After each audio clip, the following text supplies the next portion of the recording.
हमने तो इसको इस हालत में देखा सारी जिंदगी। हमने तो इसको देखा भाई इसके पास ये भी नहीं है, इसके पास ये भी नहीं है, इसके पास ये भी नहीं है, ये फलां लिहाज से भी नहीं पढ़ा लिखा, ये फलां लिहाज से भी खूबसूरत नहीं है, ये फलां लिहाज से भी नहीं है। तो ये डेस्टिन्ड है कि ये हमारे थल्ले लगे, हमारे नीचे लगे।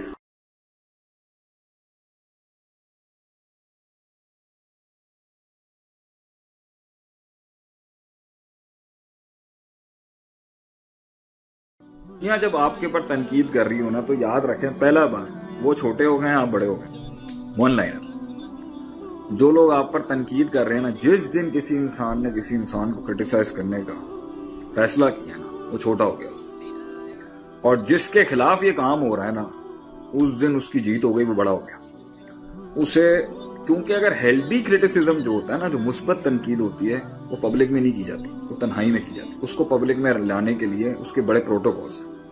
ये बात हो रही है उन मुखालफतों की जो जिद, तकब्बुर, इनाद, हसद, बुग़्ज़, आपकी तरक्की, आपका मिजाज, आप किसी के आगे झुकते नहीं है फिजूल में, आप अल्लाह के आगे झुकते हैं, या आप अपने अंदर एक एतमाद रखते हैं, एक बकार वाली जिंदगी, ये वो वाली मुखालफत हैं, वो तनकीद है। या लोगों का डर है कि अगर ये आगे निकल गया तो क्या हो जाएगा, ये अगर आगे निकल गई तो क्या हो जाएगा। इसके बारे में मैं ये कहने की कोशिश करूंगा, जिस दिन उसने आपके ऊपर पत्थर मारा, अंदर सोच उसकी थी, वो सदियां पलती रही, ठीक है, जैसे इबलीस में पलती रही। फिर जब वो बाहर निकला ना, उसने कह दिया ना खैरुम मिन्हु, मैं इससे बेहतर हूँ, खलकतनी मिन नार व खलकतहु मिन तीन, मुझे आग से बनाया, इसको मिट्टी से बनाया। मिट्टी इस तरह की होती है और आग जो होती है वो प्योरीफाई कर देती है हर चीज को, व्हाट्सएवर, जो इबलीस का आर्गुमेंट था। तो मेरा पहला सबक ही आपको ये है मेरे भाइयों, मेरे बच्चों, जिस दिन किसी इंसान को पॉजिटिव के रास्ते पे या कोई भी काम वो कर रहा है, उसको तनकीद आना शुरू हुई है ना, और वो तनकीद उसको हर्ट कर रही है, तो इसका एक पहलू तो ये होगा कि अगर उसने प्राइवेटली किया, आके समझाने की कोशिश की और आपको समझ नहीं आ रही, और वो अगर पब्लिक में भी कोई बहुत बड़ा इशू खड़ा कर रहा है, तो मकसद अगर उसका इस्लाह है ना,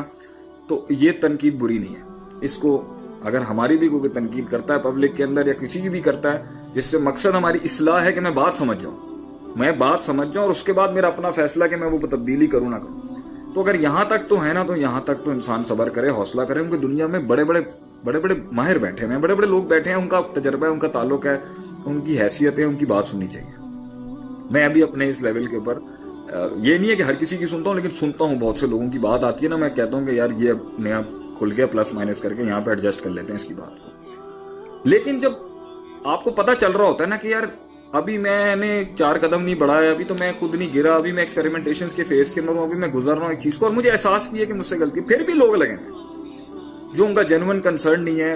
कलिमा तो हक जिसे कहते हैं ना, बात हक करने की कोशिश करते हैं, लेकिन मुराद पीछे से पूरी बातिल होती है उनकी आगे से। ये जो कौम बैठी होती है ना, जिनको मुखालफत होती है, ऊपर से बड़ा अपने आप को ना, बड़ा कोई हक पर, बड़ा कोई कंपोज, बड़े जी तकवे और बड़े मुत्तकी परहेजगार बन के बड़े उसूलों के साथ सामने से आ रहे हैं, पीछे से बैठा हुआ रखा हुआ बुग़्ज़ हसद होता है आगे से। गंदी वाली खारबाजी होती है आपके साथ, और गंदे वाले आपके साथ मिजाज होते हैं कि भाई ये क्यों खड़ा हो गया अपने पैरों पे। हमने तो इसको इस हालत में देखा सारी जिंदगी। हमने तो इसको देखा भाई इसके पास ये भी नहीं है, इसके पास ये भी नहीं है, इसके पास ये भी नहीं है, ये फलां लिहाज से भी नहीं पढ़ा लिखा, ये फलां लिहाज से भी खूबसूरत नहीं है, ये फलां लिहाज से भी नहीं है। तो ये डेस्टिन्ड है कि ये हमारे थल्ले लगे, हमारे नीचे लगे। आज इसने सर उठा के अगर अपनी उस खुदी को पहचान के अपना इर्तिफा और अपने आप को बुलंद करने की कोशिश की है, आज इसका बनता ही नहीं है, इसका हक ही नहीं है। तो वो अपनी ये तकब्बुर की हाईएस्ट पीक होती है कि वो कहता है ये डिजर्व ही नहीं करता कि ये खड़ा हो सके आगे से, ये डिजर्व ही नहीं कर सकता कि ये लड़े अपने हक के लिए, ये डिजर्व ही नहीं करता कि ये मेहनत करके अपने अंदर हुस्न पैदा करे, ये डिजर्व ही नहीं करता किसी लिहाज से, ये मुस्तहिक नहीं है कि इसके अंदर हुस्न और जमाल पैदा हो। तो वो ये जो क्रिटिसिज्म चल रहा होता है ना, तो मेरा पहला आप लोगों को कलेजों को ठंडा करने वाली बात है, जिस दिन जिस इंसान ने ये हरकतें शुरू की होती ना, कि कलेजे के अंदर तो वो अगले को हकीर समझ रहे होते। बतरुलक वगम तो नास, नबी सल्लल्लाहु अलैहि वसल्लम ने तकब्बुर की डेफिनेशन आप सल्लल्लाहु अलैहि वसल्लम ने की थी, बतरुलक वगम तो नास, लोगों को हकीर समझना और खुद को हक आने के बाद भी हक कबूल नहीं करना। ये जो किसी के अंदर है भाई, हक अभी इसको करने तो दो ना, उसको थोड़ा बहुत फेलियर हो जाएगा तो क्या जिंदगी खत्म थोड़ी हो जाएगी? को 5-10 फेलियर भी हो जाएंगे तो जिंदगी खत्म की थोड़ी हो जाएगी। आप सरों के ऊपर बैठ के जो है ये जो करने की कोशिश कर रहे हैं, रोकने की कोशिश कर रहे हैं आप उसको, भाई अगर वो बर्बाद भी हो जाएगा तो क्या मसला हो गया? बर्बाद नहीं हुआ तो आबाद क्या खाक करेगा वो आगे से? अब आगे से जो ना, ये मतलब पहली ही गलती नहीं होगी, 2 गलतियां नहीं होगी, 4 नहीं होगी, या कुछ भी होगा हिसाब किताब है। मौके देना भाई, जब मौके दें, अल्लाह कितने मौके देता है इंसान को। अब ये जो चाह रहे होते हैं ना, ये जो, तो जिस दिन इन लोगों ने आपके खिलाफ तनकीद और क्रिटिसिज्म और ये जो बाप गर्म किए हैं ना, जिस दिन इन्होंने शुरू किया ना, मैं आपको गारंटी से कहता हूं वो अपने अंदर बहुत ही नीच गिर चुका हुआ है। जिस दिन ये कोई काम शुरू करेगा ना, वो गिर गया उस दिन अपने, क्योंकि उसने अपने लेवल को डिफाइन कर लिया कि मैं अब जिंदगी के अंदर क्या चीजें, उसने कहां से गिरा है वो मैं आपको बताऊं। उसने ये घटिया हरकत की कि मैं इसे कबूल नहीं कर सकता, इबलीसी शैतानी रवश, मैं इसे कबूल नहीं कर सकता। क्यों? इंडिफरेंट था, हमारे मुताबिक नहीं था, हमारे लॉज के मुताबिक नहीं था, हमारी सोसाइटी के मुताबिक नहीं था, हमारे नॉर्म्स के मुताबिक नहीं था, हमारे वैल्यूज के मुताबिक नहीं था, हमारे स्टैंडर्ड्स के मुताबिक नहीं था, इसलिए इसको सक्सेस नहीं बनती इसकी। उसने ये फैसला कर लिया है कि मैं इसे कबूल नहीं करूंगा। तो जब इंसान किसी को कबूल नहीं करता ना, मेरे भाइयों, मेरे दोस्तों, मेरी बहनों, मेरी कौम के, उसी दिन गिर चुका होता है वो। ये याद रखें, उसने उस घटियापन को कबूल, उसने घटियापन कबूल कर लिया होता है, मगर चांस देना कबूल नहीं किया होता किसी को। दूसरी बात उसने फिर उसके बाद परफॉर्मेंस के साथ अगले को हराने, अगले के साथ, जो अल्लाह कुरान में भी कहता है ना, साबेकू मुकाबला करो। साब का बाप मुफाला अरबी के अंदर है, साबेकू सबकत के अंदर मुकाबला करो, कंपटीशन अल्लाह भी कहता है करो। किसमें? इला मगफिरत मिन रब्बिकुम, रब की मगफिरत हासिल करने में। पॉजिटिविटी के अंदर मुकाबले अच्छे होते हैं, नेगेटिविटी के मुकाबले नहीं होते। तो भाई अगर वो भी कुछ जिंदगी में बनना चाह रहा है, किरदार के अंदर कुछ परफॉर्म कर रहा है, जिंदगी में अपने आप को पहचानने की कोशिश कर रहा है, लाइफ में अपना कोई मकसद ढूंढ रहा है, कुछ परफॉर्म कर रहा है, रब के साथ ताल्लुक जोड़ रहा है, या दीन सीख रहा है, या आलिम बन रहा है, या ताकीक कर रहा है, या साइंसदान बन रहा है, जो भी कर रहा है, आप भी करें ना भाईजान, आप भी करें। आपने उस दिन दूसरी जगह से क्या कर गया कि मैं पॉजिटिव कंपटीशन के बजाय, किसी चीज को बिल्ड करने के बजाय, मैं इसको कंस्ट्रक्ट करने के बजाय डिस्ट्रक्ट करूंगा आगे से।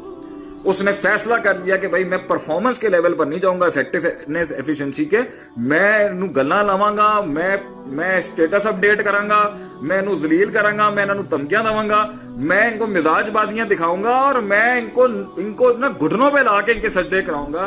गिर गया ये शख्स उस दिन, जिस दिन इसके ऊपर इंसान उतरा। ये घटियापने की हद हो चुकी है, तो ये गिर चुका अपने माइंड को सुकून देने के लिए। सबसे बड़ी ये गिर गया बेटा। ये बड़े लोगों की रविश ही नहीं थी, ये बड़े लोगों का तर्ज ही नहीं था, जिन्होंने कायनात के अंदर परफॉर्मेंसेस की है ना। उन्होंने जिंदगी में जुबानें संभाली हैं अपनी, उन्होंने मिजाज संभाले, उन्होंने लोगों को लेके चले, उन्होंने पंजाबी के अल्फाज बोले हैं, और हर जुबान के अंदर ये होंगे, जान दे कुछ नहीं है, कोई बड़ी बात नहीं है आगे से। ये जो बात है ना कि ये यहां से भी गिर गया, कबूल भी नहीं कर रहा, परफॉर्म भी नहीं कर रहा। नंबर 3, उसके बाद उसने अपनी इतनी महान मंतिक के बाद जो है ना, एक छोटे से अदना से प्लेयर के साथ मुकाबला करके उसको जलील करने के लिए ना अपने आप को बड़ा महान समझ लिया, अपने लेवल के पट्टे के साथ। क्योंकि आपने तो अचीव करनी है ना वो चीजें, या आपने अचीव करनी है, या आपने ओवरकम करनी है वो हिंड्रेंसेस। उस बेचारे ने तो नहीं किया अभी, वो तो लगा हुआ है यहाँ पर। तो उसके अंदर जो है ना, वो उसको हल्के प्लेयर को जलील कर रहे हैं, अपने से बड़े, अपने से ऊपर वाले को, प्लेयर को हिट मारने की कोशिश करें। फिर कुछ लोग अपने से बड़े को भी चैलेंज करके ना बड़ा एंजॉय करने की कोशिश कर रहे होते हैं अपने लिहाज से, कि जी हम इसको गिरा लेंगे यहाँ से, इसके साथ पंगा लेके हम अपने आप को बड़ा महान समझ जाएंगे। भाईजान, इसमें पहली चीज जो सिर्फ अपने आप को समझाने की है ना, वो है ज़र्फ। आपका ज़र्फ नहीं होना चाहिए कि आप जवाब दें लोगों